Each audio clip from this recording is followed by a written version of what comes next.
TV, el periodismo del Congreso, de lunes a viernes.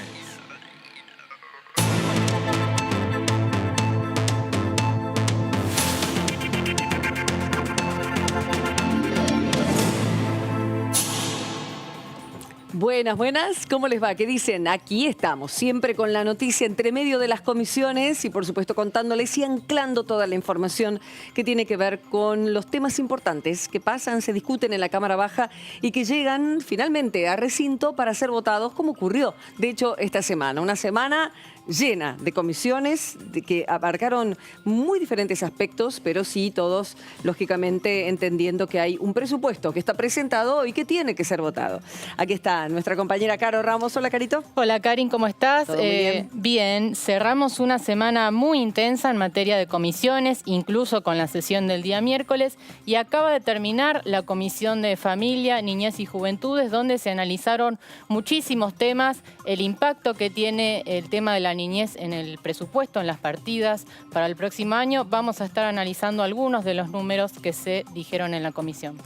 A mi derecha, Mariano Spezzapria. Hola, Marian. Karin, ¿cómo estás? Todo muy bien. Semana intensa, como decíamos. Muy intensa, y lo mejor para mencionar es que la cerramos sin escándalos.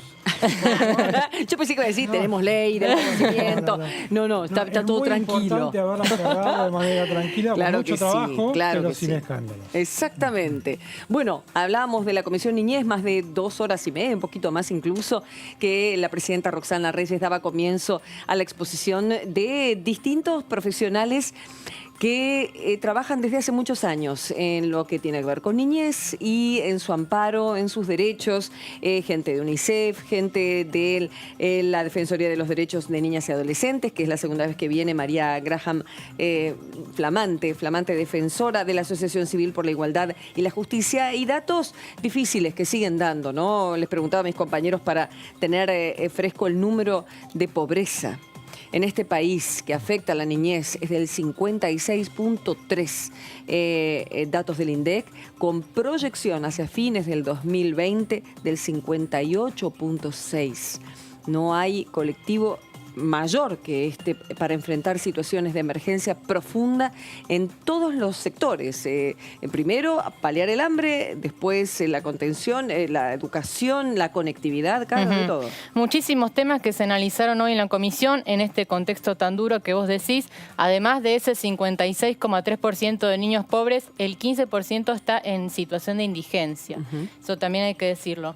En la reunión pasada de esta comisión se había analizado el impacto de la pandemia en la niñez. Ahora tuvo otro eje la reunión que fue analizar si son suficientes, cómo están las partidas destinadas a niños, niñas y adolescentes en el presupuesto 2021, que por supuesto se discute en la Comisión de Presupuesto. Pero como no hay lugar para invitar a todos los involucrados en los distintos temas, la Comisión de Familia realizó hoy esta reunión informativa presidida por Roxana Reyes, diputada de Santa Cruz por la UCR. Justamente, a propósito, la tenemos a la diputada Carito y después seguimos. Bien. Y a través de las preguntas vamos a los lugares donde nos interesa saber. Diputada, qué amable, después de tantas horas ahí conectada y atenta, porque no se puede escapar ni una palabra al presidente de la comisión.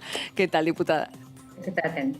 ¿Qué tal? ¿Cómo están? Buenas tardes a la audiencia. Muchas gracias, Roxana. Bueno, fue intenso, interesante, doloroso, porque se conocen realidades que la gente que está codo a codo trabajando con los niños y niñas de todo el país las ve. ¿Cómo calificaría esta reunión y algún concepto que le haya quedado para mencionarnos y ponerse a trabajar? Mira, la reunión fue muy positiva, muy provechosa.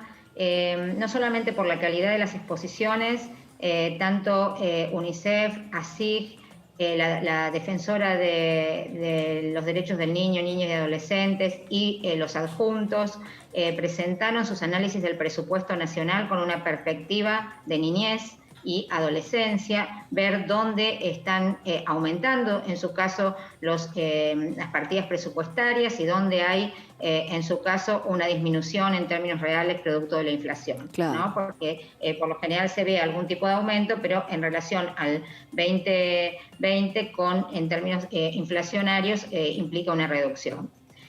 Los trabajos que presentaron fueron muy buenos y las preguntas también muy rico, un intercambio de preguntas y respuestas donde todas estas asociaciones civiles y la defensora le respondieron a los diputados muy fluidamente. ¿Qué nos quedó?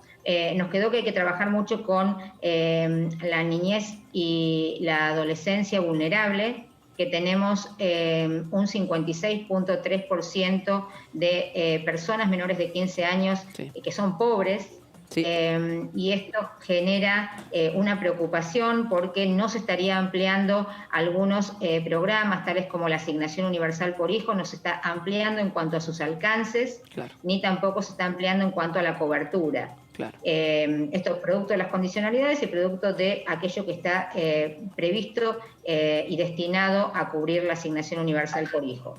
Por otra parte, en lo que tiene que ver a conectividad, también se nos planteó la necesidad de trabajar con un presupuesto que mire la inversión en conectividad, porque se habla de la entrega de máquinas y de computadoras para continuar la educación, pero sobre todo en lugares del interior profundo no hay conectividad y no hay posibilidad de que puedan acceder y se puedan disminuir estas brechas que existen.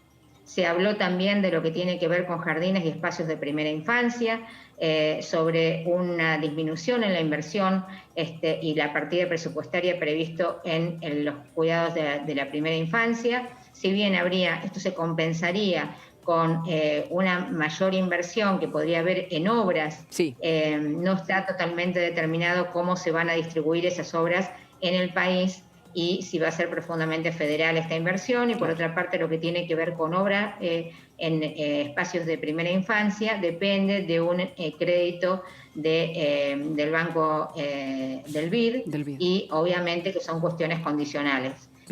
Así que bueno, fueron varios y diversos temas que se abordaron, se abordó salud mental, y bueno, quedamos en continuar trabajando, en intercambiarnos estos estudios que se han hecho y después nosotros hacernos presentes en la Comisión de Presupuesto para hacerle saber a la Comisión de Presupuesto las partidas presupuestarias y aquellos temas en los que creemos que hay que aumentar el presupuesto, hay que considerar que la niñez y la juventud tiene que estar en el centro de la escena política en este momento. Bien. ¿Qué tal, diputada? Carolina Ramos la saluda.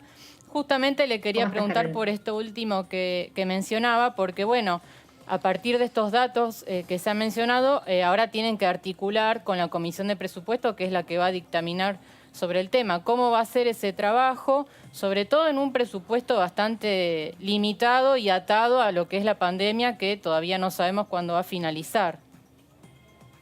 Mira, nosotros vamos a tener desde la comisión reuniones y vamos a pedir participar en la Comisión de Presupuesto para plantear estas cuestiones. Por eso era tan importante y una próxima reunión con la UCA, con el Observatorio de la UCA, que también va a aportar su mirada sobre este tema, y tenemos también apalabrados a una reunión con Argentinos por la Educación, que nos va a dar temas fundamentales en ese sentido. Nosotros entendemos que en un país donde se está hablando de un gasto de 10.000 millones en una reforma judicial para generar juzgados federales, supongo que habrá una sensibilidad para atender a niños, niñas y adolescentes que están en la indigencia o en situación de pobreza. Cuando estamos en una situación extraordinaria, excepcional, tenemos que atender primero y prioritariamente a quienes son más vulnerables, pero además hacer cumplir la Convención de los Derechos del Niño, y a quienes son la prioridad en este momento, que son sin ninguna duda los niños y los adolescentes y jóvenes. Diputada, hizo la referencia a la reforma judicial, el tema que ha quedado en absoluto suspenso. ¿Usted considera que este presupuesto, con los números que ya está manejando, es insuficiente para el sector?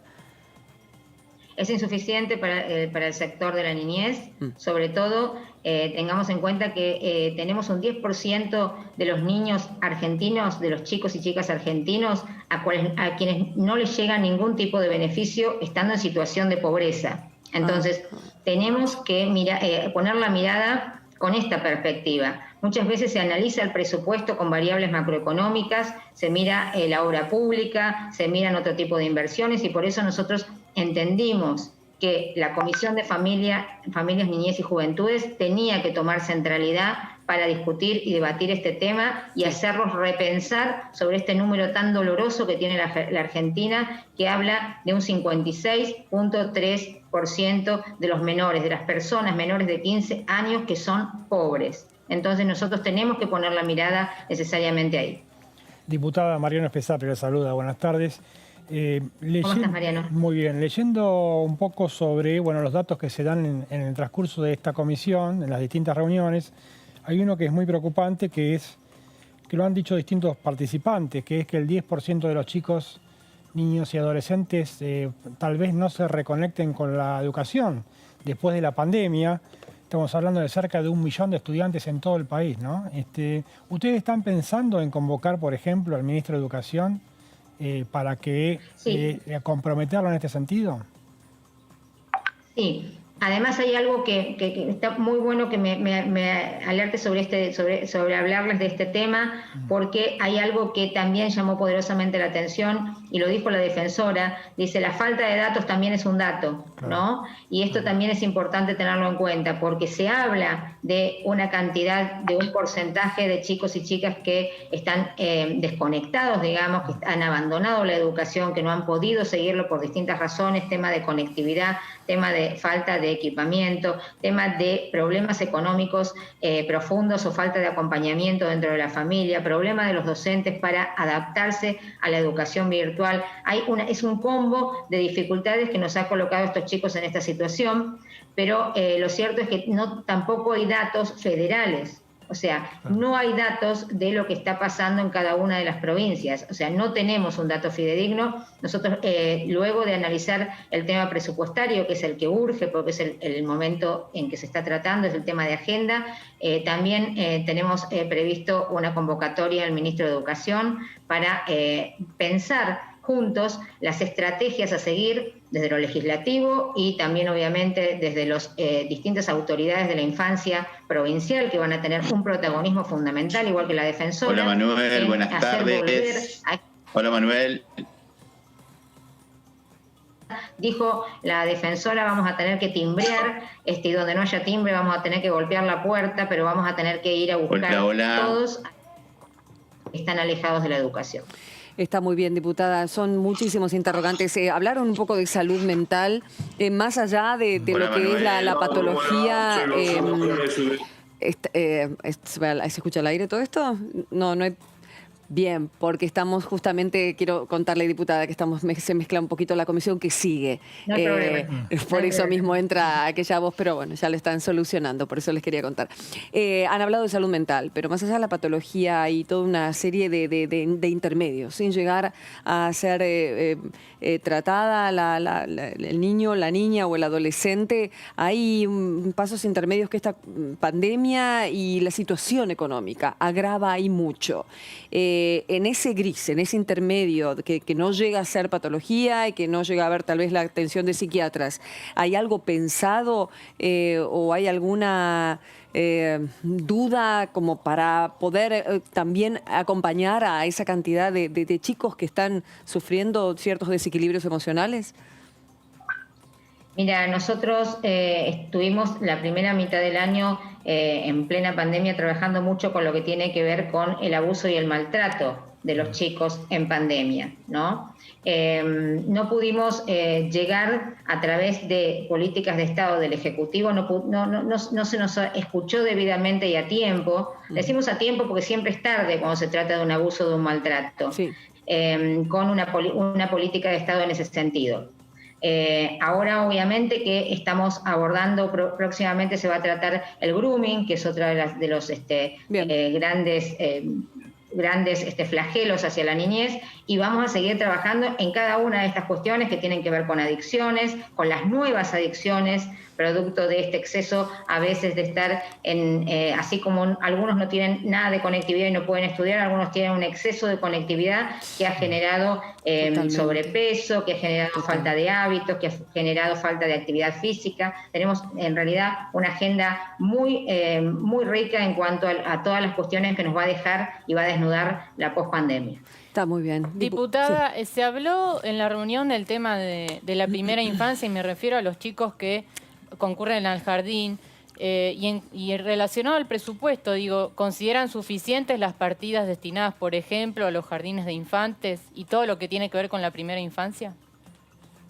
Precisamente ese es uno de los temas que se consideró notoriamente insuficiente, lo que tiene que ver con primera infancia. Por eso es que nos plantearon que se podía compensar de alguna forma con que lo que se destina en obra pública para jardines en las distintas provincias, pero las partidas presupuestarias en términos reales han disminuido. Por eso señalaba la gravedad de esto, porque a la pérdida de lo que se dispone para primera infancia y para cuidados de primera infancia, se agrava por el cierre de establecimientos privados dedicados a la primera infancia, los conocidos jardines maternales, de 45 días a 3 años, que producto de la pandemia y producto del aislamiento y de este prolongado tiempo que han estado sin funcionar, muchos de ellos no han podido soportar el efecto y han cerrado sus puertas. Y es probable que nosotros en el mes de marzo no encontremos ese lugar, y esto también tiene una implicancia en cuanto a la carga y a la discriminación que puede sufrir la mujer, que generalmente es quien se ocupa de los cuidados de los niños de 45 días a 3 años, ¿no? Laboralmente le va a traer serias complicaciones que tenemos que también trabajar y abordar. Por eso nosotros teníamos proyectos que estaban vinculados con sostener a los jardines maternales para evitar su cierre definitivo. Bien, que vaya entonces marchando eso, porque es cierto, cuando la gente, la mayoría, vuelva a sus trabajos, a viajar, los niños tienen que quedarse contenidos, es cierto.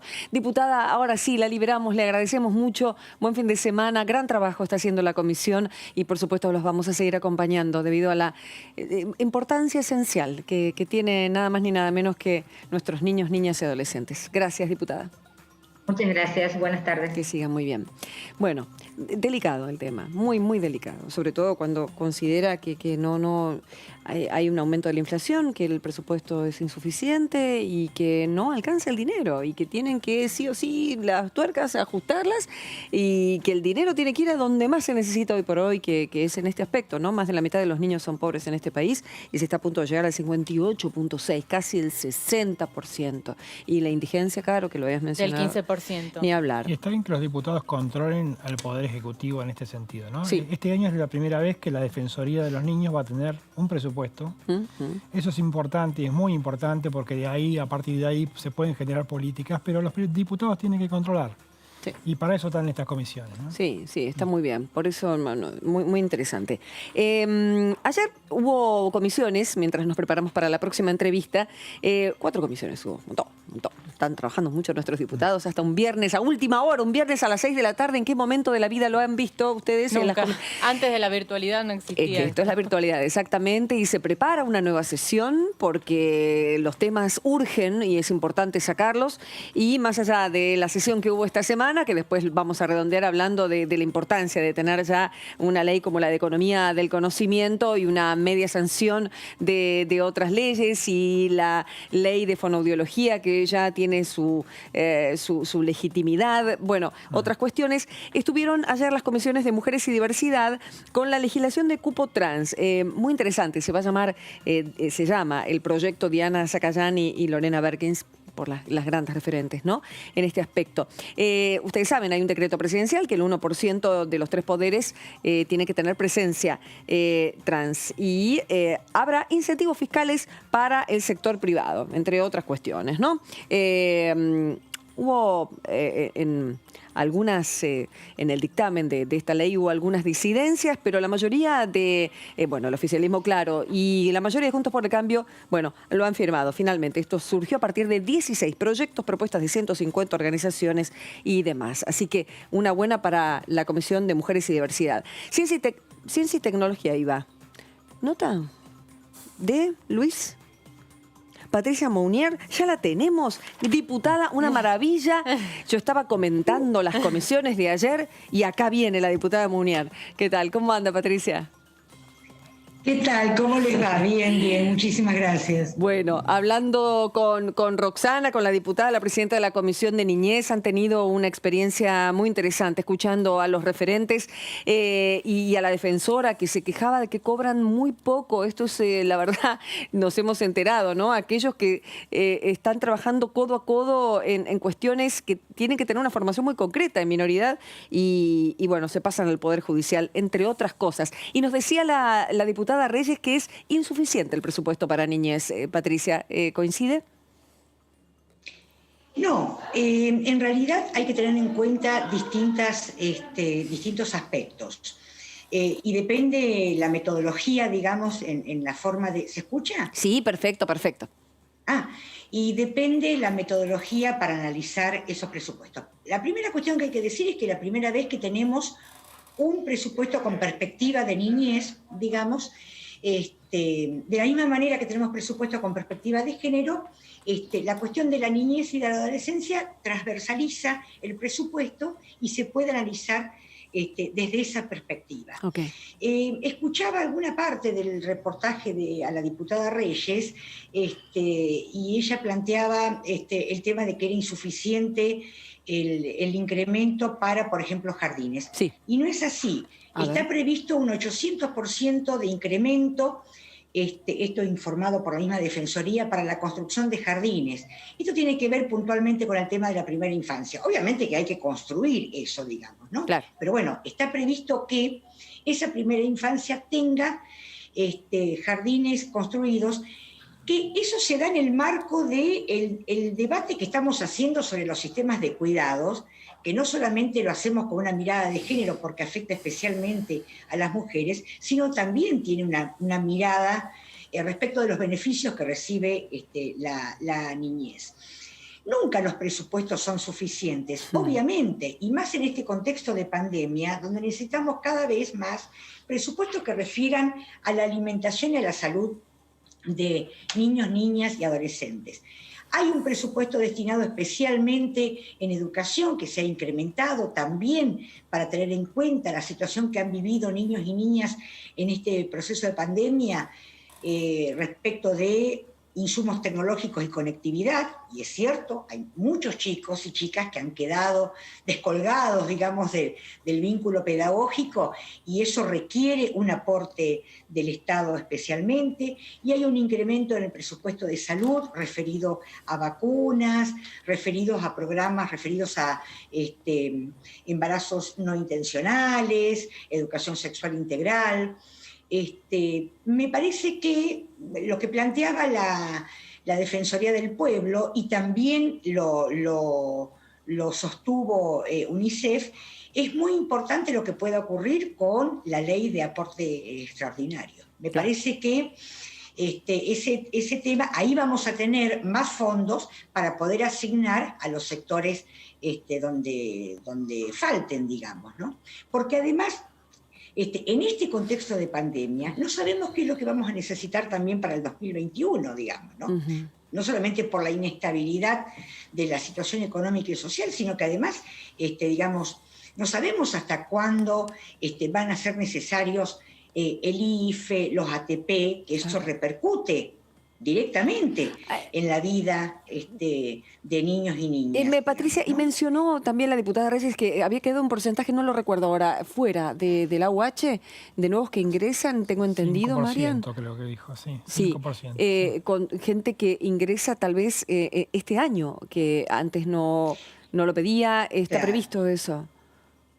Claro, están ingresando más gente y es lo que pasó incluso con el IFE, ¿no? Donde la vez pasada las autoridades lo explicaban claramente. Primero se pensaba en que iba a ser entre 2 y 3 millones de personas. Pero ahora después finalmente la primera inscripción fue de 5, después 7 millones y hoy son 9 millones de argentinos y argentinas que lo están cobrando. Sí. Y eso repercute especialmente en las mujeres y eso va directamente a los hogares y a la alimentación de la familia. Por lo tanto, digamos, es un beneficio para niños y niñas. Y el tema es justamente eso, que cada vez se necesita más.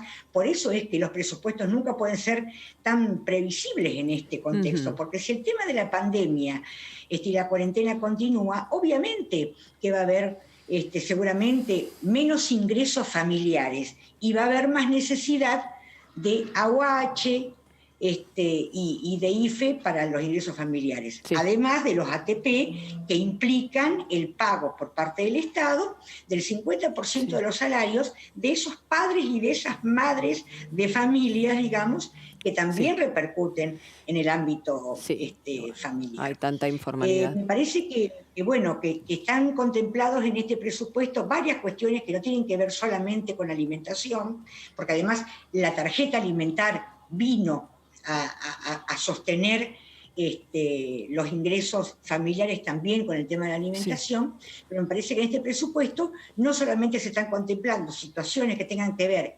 exclusivamente con la alimentación, sino además con el tema de la educación, que nos hemos encontrado en este contexto de cuarentena toda la falta que había. Yo no comparto lo que un integrante de una de las organizaciones que participó hoy dijo, que se van a entregar computadoras por el programa Juana Manso, eso es cierto, es el programa del Ministerio de Educación, y se van a entregar las que quedaron pendientes del gobierno anterior. En realidad, el gobierno anterior no tuvo intención de entregar más de 100.000 computadoras que las encontraron abandonadas en un depósito. Entonces, ahora hay que volver a reformular un montón de cuestiones que en el gobierno anterior se cayeron, desde la desarticulación del ministerio, como el de Trabajo y el de Salud, compartidos en Secretaría, hasta programas y políticas públicas que también se desarticularon y que no llegaron al seno de las familias, diputada, como la entrega de computadoras y los planes de conectividad. Buenas tardes, Mariano Espesapri la saluda. Se está discutiendo mucho por estos días el regreso a clases. Y bueno, es una cosa que abarca la Comisión de Niñez, pero también a la educación, ¿no? De la cual usted participa. Quería saber cuál es su postura al respecto. Sí, es una pregunta que siempre me hacen, porque es una preocupación especial de Karine, que siempre me pregunta. Se me adelantó María. Finalmente ayer en el Consejo Federal de Educación se hicieron una serie de propuestas y un protocolo general, digamos, que tiene que ver con después esas medidas bajarlas a las provincias. Definitivamente se reafirma que la vuelta a las escuelas es una decisión sanitaria, digamos, no es una decisión pedagógica, es una decisión sanitaria. Total. En función de lo que ocurra en cada provincia será la vuelta a las escuelas. Recuerdo, no la vuelta a clases, porque en realidad las clases continuaron. ¿Qué es lo que ocurre? Va a haber dos grandes ítems, digamos, las provincias de bajo riesgo y las provincias de mediano riesgo. Las de alto riesgo, ni hablar que van a volver, pero las de mediano y las de bajo riesgo articularán acciones para la vuelta a clases. Yo les puedo contar lo que puede llegar a ocurrir en la provincia de Santa Fe. En Santa Fe se estaba hablando de que en julio o agosto volvíamos a las aulas, porque en ese momento teníamos 10, 15 casos por día en la ciudad de Rosario, y en el resto de la provincia prácticamente no había nada. Hoy tenemos 1.000 casos diarios en Rosario y 150 casos en la ciudad de Santa Fe por día. 2.000 y pico de casos en la provincia en total. Por lo tanto, ese regreso a las escuelas se vio postergado. Hoy anunció la ministra de Educación de la provincia que va a haber un retorno a las aulas para unas 50 escuelas rurales. Santa Fe tiene mucha ruralidad. Entonces, en esas escuelas rurales se va a poder volver siempre y cuando en esos espacios geográficos no haya contagios. Por eso digo que, en función de lo que resolvió el Consejo Federal, que está representado por las 24 provincias, Después cada provincia va a ir resolviendo en función de su situación. Obviamente que, digamos, la provincia de Buenos Aires va a tener una resolución distinta a la que pueda tener la provincia de Corrientes, por ejemplo. En función de eso va a ser la vuelta a clases. De todos modos, el Consejo Federal de Educación lo que recomendó es priorizar, en el caso de la vuelta a clases, los grados de terminalidad de educación obligatoria, es decir, el 7º grado de la primaria y el 5º o 6º año, según sea la cantidad de años de la secundaria, porque hay provincias que tienen 6, la educación técnica también. Entonces, 7º grado de primaria, 5º año de secundaria y 1er grado de la primaria tienen la prioridad para volver a las aulas. ¿Por qué? Porque terminan un nivel de la obligatoriedad y porque el 1er grado de la primaria todos sabemos que es un grado especial. Pobrecitos, ¿no? Los chicos, Patricia. Fundamentalmente, ¿cómo sufren ellos los de 6 años? Fundamentalmente el tema de la alfabetización, que más allá de que los chicos ahora llegan más alfabetizados que como llegábamos nosotros en 1er grado hace muchos años atrás, bueno, se prioriza eso, digamos. De todos modos, en la Comisión de Educación, que usted me preguntaba, estamos empezando a trabajar la semana que viene distintos proyectos que tienen que ver con la recuperación de las trayectorias escolares. Es decir, especialmente para estos niños y niñas que se descolgaron, que no pudieron seguir conectados, ni con una computadora, ni con un celular, que solo lo hicieron a través de algún material gráfico que le acercó con muy buena voluntad el docente o la docente. Vamos a empezar a trabajar cómo recuperar esas trayectorias escolares, cómo recuperar ese vínculo. Y en esto tiene mucho que ver algo que vos decías, Karin, del tema de la cuestión de la salud mental y la emocional. Lo emocional, digamos, ¿no?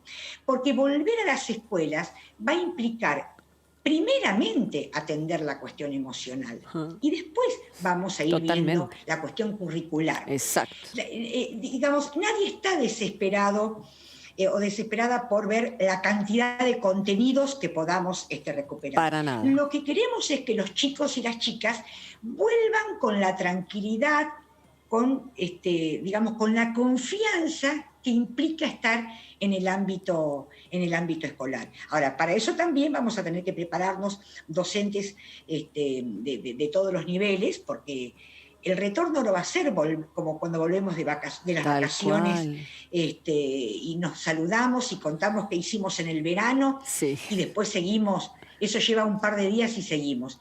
Acá hay que recuperar mucho lo emocional.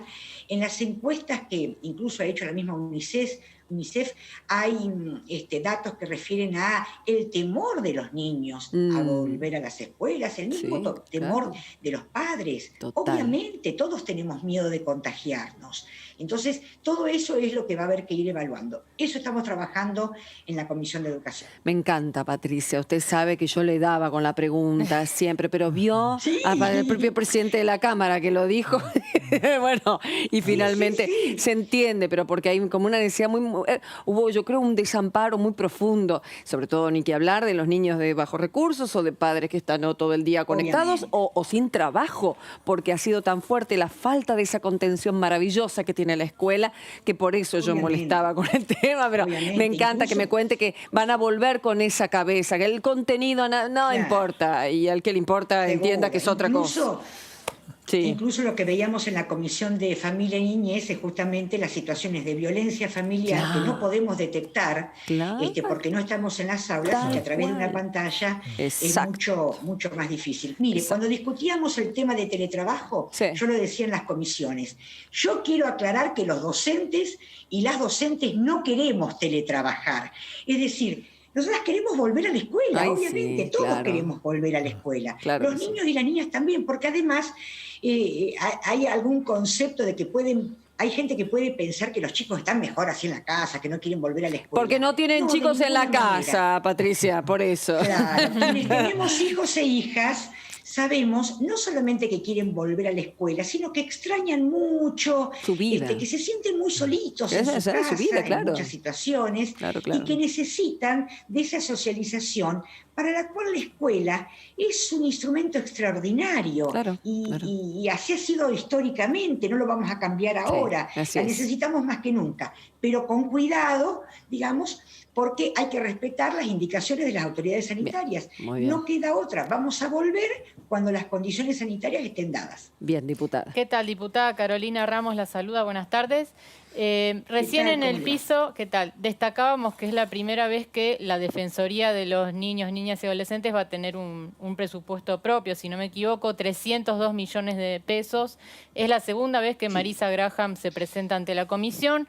Quería saber, bueno, cómo se traduce esto en hechos concretos, qué beneficios conlleva este presupuesto para la Defensoría. Primero, poder articular una defensoría con mucha más, con mucha más tranquilidad, que implica tener un presupuesto para no solamente tener al personal dotado, bien preparado, capacitado y bien pago, sino que además para poder ejercer las fundamentales funciones de la Defensoría, que es el control y el monitoreo en todo el país. Porque la Defensoría es un organismo que tiene que actuar federalmente, más allá de que cada provincia tiene su secretaría o su ministerio o su Defensoría de Niñez y Adolescencia.